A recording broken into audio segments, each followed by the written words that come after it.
আল্লাহর নিয়ামত চলে আসে আম। এটা রাজশাহীর কোনো আম নয়,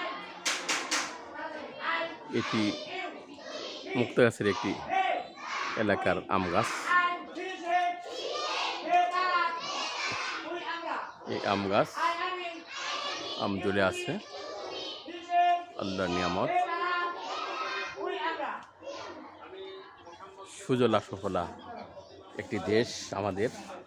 দুর্নীতির কারণে আমাদের দেশটি বিপর্যস্ত। ব্রিটিশরা এসেছিল এই লোভেই। ফল ফুলে ভরা আমাদের দেশ, কত সুন্দর আম, এই চলে আসে আম।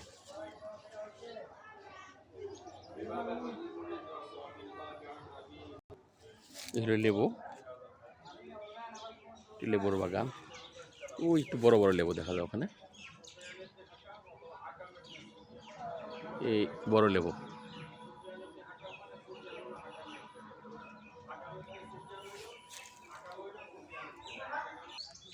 আরেকটি ফল,